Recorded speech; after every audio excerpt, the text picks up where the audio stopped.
अस्सलाम वालेकुम प्यारे बच्चों, मैं हूं आपकी उर्दू की टीचर कमल यूसुफ। आप सबको AA इंटरनेशनल पब्लिशर में खुशामदीद कहती हूं। हम हैं उर्दू की जमात चहारम में, और हम आज का उन्वान जो पढ़ने जा रहे हैं वो है आओ मिलकर काम करें। तो प्यारे बच्चों, क्या आप सब मिलकर काम करते हैं? क्या आपको पता है कि मिलकर काम करने में कितनी बरकत है? इत्तेफाक में बरकत होती है। ये कहानी हम लोगों ने बहुत दफ़ा पढ़ी। तो इसका मतलब है कि वाकई अगर सब हम मिलजुल कर एक दूसरे का हाथ बटाते हुए, एक दूसरे की मदद करते हुए जब किसी काम को मुकम्मल करते हैं तो अल्लाह ताला उसमें बरकत डालते हैं। हम बहुत सारी नेमतों से नवाजा जाते हैं। तो प्यारे बच्चों, किताब आप सबके पास मौजूद है।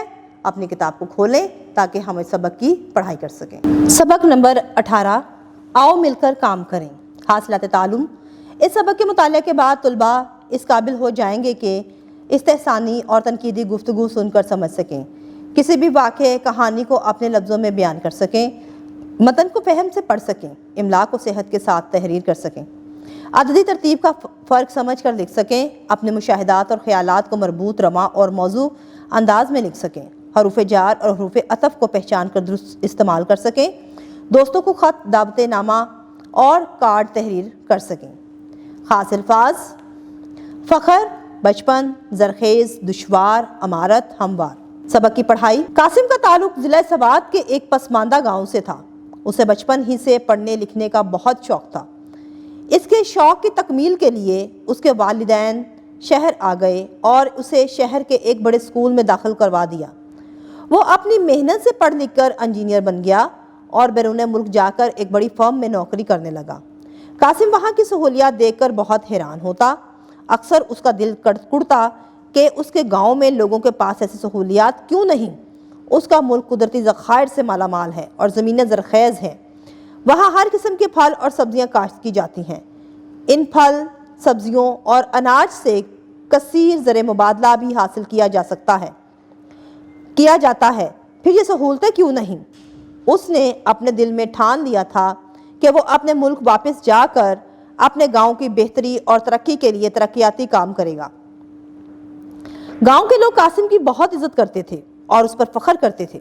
इस मर्तबा जब वो छुट्टियों में वापस आया तो उसने सबसे पहले गांव में बच्चों को तालीम की सहूलत फराहम करने का फ़ैसला किया। स्कूल में पढ़ाने के लिए उसातिज़ा की ज़रूरत थी। मुश्किल ये थी कि गांव वाले इतने पढ़े लिखे ना थे और शहर से आने जाने के लिए रास्ता भी ना हमवार और दुश्वार गुजार था। कासिम ने हमवार रास्ता बनाने के लिए गाँव के लोगों से बात की। गाँव के लोगों ने उसकी सारी बात सुनी और उसका साथ देने का वादा किया। गांव के लोग बहुत मेहनती और जफाकश थे।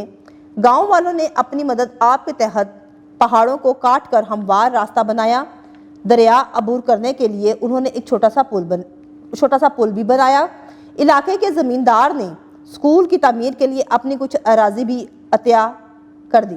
गाँव के नौजवानों ने स्कूल की इमारत की तामीर का काम शुरू कर दिया। लोगों की बाहमी लगन और मेहनत से हर काम बहुत अच्छे तरीके और तेज़ी से मुकम्मल हो रहा था। हर शख्स अपनी काबिलियत और सलाहियत का बेहतरीन इस्तेमाल कर रहा था। यहाँ तक कि ख़वातीन और बच्चे भी खाने और पानी पिलाने जैसी जिम्मेदारियाँ संभाले हुए थे। कासिम ने जो मंसूबा सोचा था उसकी तकमील के लिए कासिम का बैरून मुल्क अपने दोस्तों के साथ मुसलसल रब्ता रखना ज़रूरी था। इसलिए फ़ोन की सहूलत सबसे पहले हासिल की गई ताकि वो बैरून मुल्क अपने दोस्तों से बर वक्त मशवरा और मदद ले सके। कासिम के दोस्त भी मुसलसल उसकी मदद और रहनुमाई कर रहे थे। कासिम की मेहनत रंग लाई और आखिरकार स्कूल की इमारत मुकम्मल तामीर हो गई। अब मसला बिजली का था। सवात का मौसम चूँकि सारा साल खुशगवार रहता है, इसलिए पंखों की तो ज़रूरत बिल्कुल नहीं थी, लेकिन रोशनी का इंतज़ाम ज़रूरी था। बिजली के महकमे वालों ने भी ताउन किया और उन्होंने चंद ही दिनों में गाँव में बिजली की तरसील मुकम्मल बना दी। गाँव में बिजली आते ही तरक्की के दरवाजे खुल गए। अब हर शख्स के जहन में तरक्की करने की लगन समा रही थी। उसाज़ा कराम भी बच्चों को कामयाब इंसान बनाने के लिए पूरे जोश और लगन से पढ़ा रहे थे। इस तरह एक शख्स की तालीम, अच्छी सोच और गांव वालों के इमदाद बाहमी के जज्बे ने पूरे गांव वालों की किस्मत ही बदल दी। अल्फाज माइनिंग: बर वक्त, वक्त पर, काश्त करना, ज़मीन में बोना, दुश्वार गुजार, मुश्किल, हमवार, बराबर, रहनुमाई करना, मदद करना, अतिया करना, बख्श देना, अता करना। जी तो प्यारे बच्चों, आज का सबक आओ मिलकर काम करें हमने पढ़ा। उम्मीद करती हूँ कि आपको बहुत अच्छे से समझ आ चुका होगा और यकीनन आप भी सब मिलकर एक दूसरे की मदद اور ہاتھ بٹاتے ہوں گے کوئی بھی کام کرنے میں، کیونکہ اتفاق میں برکت ہے، اور جو کام مل جل کر کیا جاتا ہے اللہ تعالیٰ بھی اسے خوش ہوتے اور اس میں برکت ڈالتے ہیں۔ اگلے سبق کے ساتھ نئی ویڈیو میں آپ سے پھر ملاقات ہوگی، تب تک کے لیے اللہ حافظ۔